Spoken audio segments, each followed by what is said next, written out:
Now, I know the area of self-compassion has been your area of expertise, your life's work, and you've written a couple of books, one titled Self-Compassion and another titled Fierce Self-Compassion, and how women can harness their kindness, claim their power, and thrive. And I will talk about that book a little later on, if you don't mind. But just to start off, can you define, first of all, what compassion is and then what self-compassion is? Yeah, well, compassion usually in psychology is considered concern with the alleviation of suffering. And if you look at the Latin roots, passion means to suffer, com means with. So you can also think of it as how are we with suffering? And so whether it's towards self or others, the idea is we're with compassion, we're with suffering, with kindness. We're willing to turn toward it. So that's mindfulness, actually. In other words, to give someone compassion, you've got to notice that they're having problems. And to give yourself compassion, you need to validate, this is hard, I'm struggling. And then really important, what differentiates compassion from pity is the sense of connectedness with others. So if I pity you, you aren't going to like it because there's a sense of separation. I'm looking down on you. But if I have compassion for you, I'm saying, oh, I've been there, I get it, I understand. It's a more connected feel. And the same with self-compassion versus self-pity. Self-pity is woe is me. Self-compassion is, hey, everyone's imperfect, everyone struggles, and we're all doing the best we can. Compassion is a trait we find laudable in other people, and we find it very acceptable. But when it comes to looking for compassion and expressing compassion towards ourselves, we fail to do so very often. Now, why is that the case when we admire it in other people? Yeah, well, first of all, there's a lot of cultural myths about what self-compassion is. First of all, we confuse it with self-pity, or we think it's just letting yourself off the hook. Well, if you're letting yourself off the hook and you aren't taking responsibility for things, it's actually not very compassionate because it's not healthy to do so, right? We're afraid it's going to undermine our motivation, that I won't try hard unless it's really hard at crack the whip. Well, cracking the whip kind of works, but it leads to things like fear of failure. It makes it harder for you to learn from your mistakes.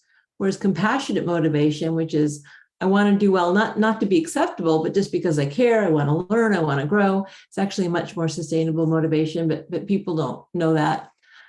People think compassion is weak. It's interesting. And I think that might be partly because compassion traditionally is part of the female gender role. And what we know from the research is if you are an inner ally to yourself, as opposed to an enemy, if you have your own back, if you say, what do I need to get through this? How can I help myself?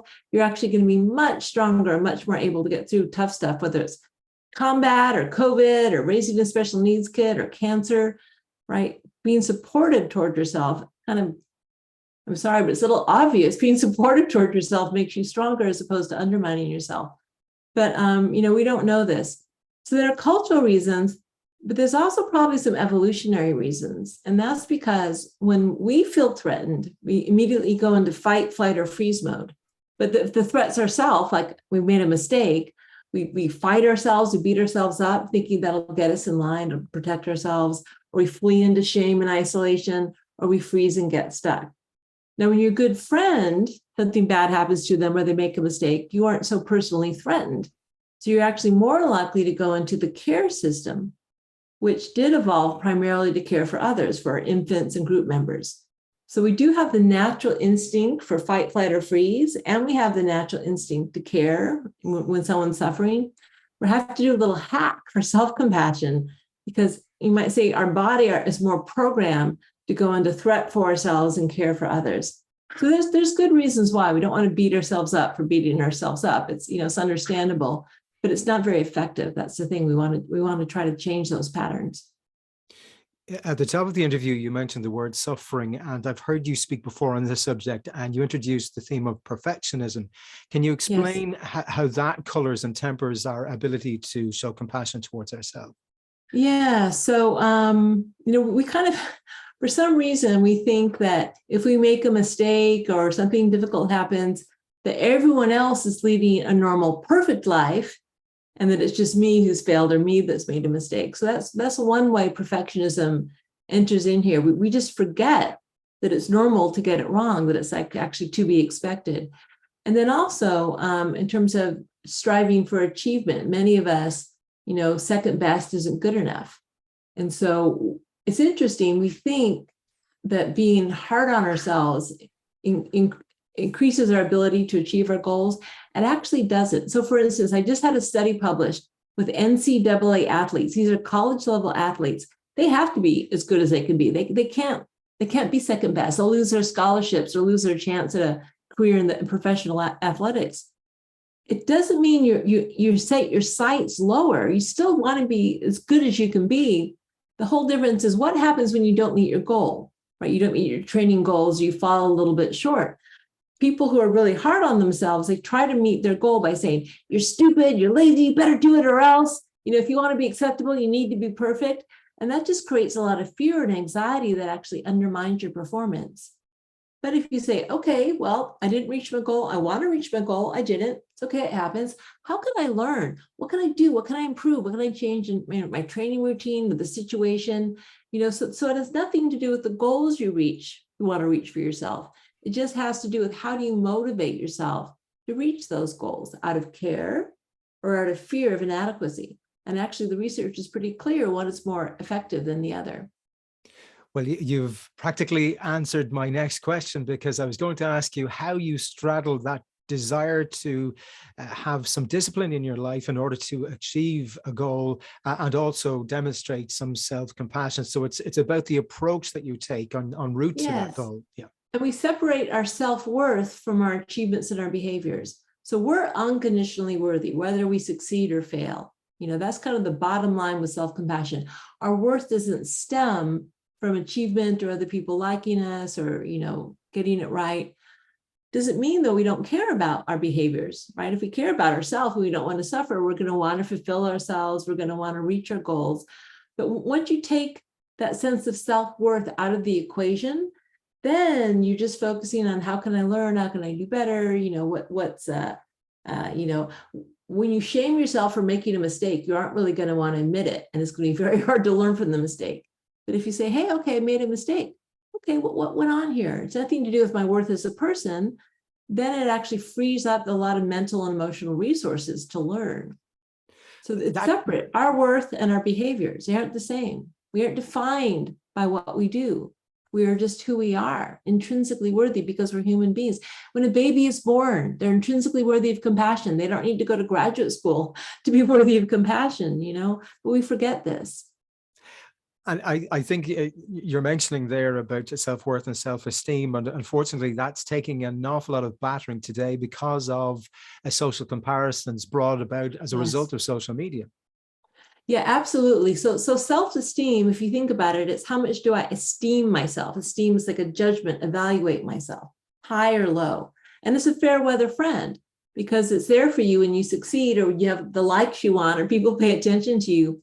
But what happens if you look at someone else's pictures and they're more attractive to you or they're more popular than you, or you just fail at your goals, your self-esteem deserts you. So compassion is a stable friend. In terms of self-worth, again, it's unconditional. But that doesn't mean you don't want to reach your goals. It's really, why do you want to reach your goals? Do you want to do it to be special and above average? Do you want to do it so that you're okay? Or do you want to do it because it's important to you as a human being? And that also makes you clarify, well, what is important to me? One of the biggest research findings is self-compassionate people are more authentic, right? So I don't have to just do what society tells me I'm supposed to do. I can actually say, well, what's important to me? What do I care about? And that's what I'm going to do. It's a very different source. It's really a different approach to life, moment by moment. But it suggests to me that in order to practice self-compassion, you really have to be very, very self-aware. So as you can take yourself away from the little bubble that an awful lot of people place themselves in whenever they're trying to elevate their sense of self-esteem and they're trying to compare themselves to other people in their peer groups. Yeah, so you do need some self-awareness. So in my model, mindfulness is actually part of self-compassion. You need that awareness. You need to turn inward. You need to say, what am I feeling? What's true for me? What do I care about? If you don't, it's hard to be self-compassionate if you're just going through the motions. But it's interesting, even though the word self is there, the sense of separate self is actually less strong with self-compassion. When you include yourself in the circle of compassion, we're all human beings trying the best we can. we're just part of the larger whole. It's only when we say that, I should be perfect, or, I shouldn't make mistakes, or other people are worthy of compassion, but I'm not, that we feel separate from others. Also in terms of caring for others, compassion needs to flow inward and outward. If it just flows one way, we aren't going to have the resources to care for others. So the more compassion can flow in, the more it can flow out. It's a much more interconnected way of being in the world. A couple of years ago, you released a paper in which you discussed developing the self-compassion scale. Can you tell me exactly what that is and how that's important for the work that you do? Yeah, and if anyone's interested in taking it, you can go to selfcompassion.org and you can take it on my website. So it's just a pretty straightforward questionnaire that asks the behaviors in terms of, are you tend to be kind? Do you tend to be judgmental? Do you tend to feel connected to others? Do you tend to feel isolated? Are you mindful or aware, or do you tend to kind of lose awareness when things happen? And it's a way of gauging where you are, whether or not you think this is something that's worth practicing. And for most people, the answer is yes, it's something worth practicing. You spoke a couple of minutes ago and you used the term should, and the term should for me is a dirty word, because it places pressure and unhealthy pressure on me. And I always talk about negative self-talk and chatter, and about the very deleterious effect that can have on our mental health. Can you tell us what kind of shape or form positive self-talk and self-compassionate talk looks like? I mean, what phrases can we use that can endorse self-compassion? Yes. What do you need, right? Or what do you want? What's important to you? What's going to be most healthy for you in the moment? If you think about it, we know what to say. If we think of how we treat a friend when we're feeling compassionate toward a friend, and that's the thing, it's not like we have no experience with compassion. Most of us have a lot of experience for others. So you can just say, what would I say to a good friend in this situation? Or what would a good friend say to me? Things like, I'm here for you. I care about you. You're doing the best you can. Keep on trying. It's okay to fail or to make mistakes. It happens to everyone. That type of language, we actually intuitively know how to be compassionate. So it feels a little awkward, I will admit, at first when you start talking to yourself this way, but you almost immediately notice the difference in your ability to do the tough stuff when you're supportive and support and encouragement. Sometimes think of compassion. Some people think of compassion only like, oh, poor you. It's also like, you can do it. I'm here for you. I believe in you. Like you might say, a good coach or a mentor or a really good teacher or grandparent might naturally say to someone they cared about. So that's language that encourages self-compassion. Can we move then to actions? And again, in a previous interview, I heard you discuss the importance of self-soothing and touch and being tactile. Can you tell us about the significance of that? Touch is really important, because evolutionarily, touch is one of the primary ways we evolved to communicate care. Right? When infants, before they have language, they know if they're being cared for by the type of touch their parents use. So we can use, like, put our hands on our heart or our face, or, touch yourself in some way, maybe your solar plexus, to really physically communicate care. And also self-compassion, we know, works at the level of physiology. It actually deactivates sympathetic nervous response, like lowers cortisol and inflammation, and it activates parasympathetic, things like heart rate variability. And there's one study showing that putting your hands on your heart actually reduces your cortisol levels. So one of the nice things about it is you're not going straight through your mind, you're going through your body first. Your body feels more cared for, and then your mind could follow. I would like to mention also the difference between fierce and tender self-compassion, though, because soothing is more about tender self-compassion. Tender self-compassion is about acceptance. We accept ourselves as we are. We accept the fact that we're hurting. We try to soothe ourselves, and we try to comfort ourselves. But there's also another side of compassion, which I call fierce mama bear self-compassion. That's that protective energy, drawing boundaries, saying no, including saying no to yourself if you're doing something that's harmful. We don't want to accept that. We want to say, stop it. You're harming yourself. I care about you. Please stop it. Not because you're a crap, but because I care, right? Or providing for ourselves, say, what's really important to me? And you know what? I'm worth taking some time and energy to meet my needs. I'm not just going to do what everyone asks me to do. And then really importantly, motivating change, which we already discussed, is actually at the heart of self-compassion. So asking yourself, what do I need? Do I need to take action or do I need to accept myself? And ironically, the more we accept ourselves as people, the more action we can take in terms of our behaviors and changing situations in our lives. And how much of that then extends to accepting one of the realities of life is that we will suffer at some point in life and time? Well, yeah, I mean, that's we need to accept that. And especially once suffering has already risen. We say, we don't give ourselves compassion to feel better, but because we feel bad, which is kind of a paradoxical way of saying we have to accept the fact that we're hurting before we can give ourselves compassion, and then maybe things will get better. But if we give ourselves compassion to make the pain go away because we don't accept that pain is here, then it will actually backfire. What we resist persists. So we need to accept that we're hurting and just give ourselves compassion and kindness just because it hurts, before we can actually start to take actions to do something about it. We need both. If we don't, it's like a bypass. I just put my hands on my heart so I won't hurt anymore. No, you put your hands on your heart because you hurt. And then, it'll probably lessen, but it may not. Sometimes you put your hands on your heart and you really, oh, wow, there's more pain here than I even realized. So you open to it. It's really about opening to what is as opposed to what you think should be. So staying with emotions then, from those perceived negative emotions then to positive emotions, how is self-compassion linked to positive emotions, let's say like happiness? Yeah, so there's a very strong link because if you think about it, even though by definition, compassion is aimed at suffering, there are other things like self-appreciation or gratitude that may not be aimed at suffering. But if you take the definition of how are we with our suffering, we're kind of wrapping our pain and the negative emotions in a sense of loving, connected presence. It's another way of talking about the three components of self-compassion: loving, connected presence. And loving, connected presence is actually a positive experience. It's rewarding. fMRI studies show that compassion feels good. It's a rewarding emotion to care. So what we're doing is we're wrapping the negative in this kind of blanket of the positive, and so that our mental state isn't only consumed by the negative. Again, we aren't papering it over. We aren't pretending it's not there. But in addition to the pain, we're also experiencing the love and the connection holding the pain.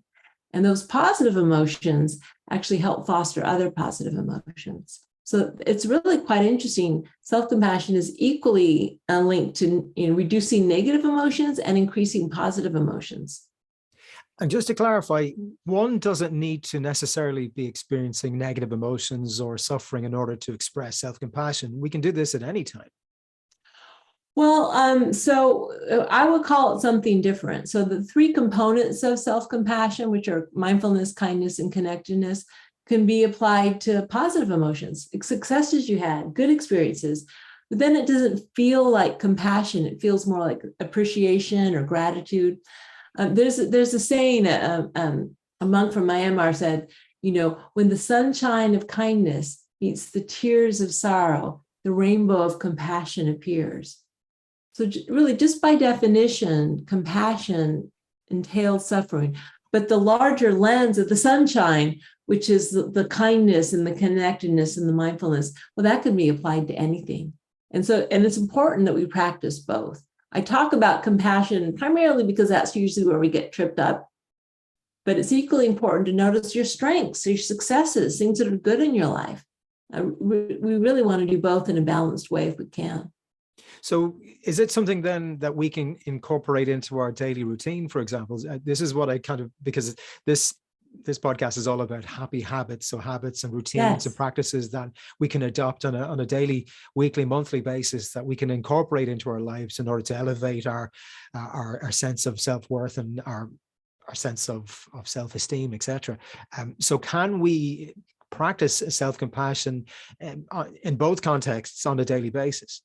Yes, absolutely. So for instance, my colleague Chris Germer and I developed the Mindful Self-Compassion program. And I think we have like 36 exercises and practices Some are the type that you might just do every day when you wake up, like a meditation, for instance, to remind yourself. You might practice like loving kindness meditation or breath meditation that intentionally brings in this warmth, this care. So that might be something you do every day first thing. But then we also have a lot of practices that are good in the moment, especially if you're stressed or feeling uncomfortable. Things like the self-compassion break, which is just reminding yourself, this hurts. It's normal to hurt. This happens. It's connected to larger humanity. And so giving yourself some words of kindness. So that's also a habit. It becomes a habit when you're struggling to say, oh yeah, what do I need? Oh yeah, I need some self-compassion. But you can also do it whether or not you're something is happening in the moment, like especially the meditation practices.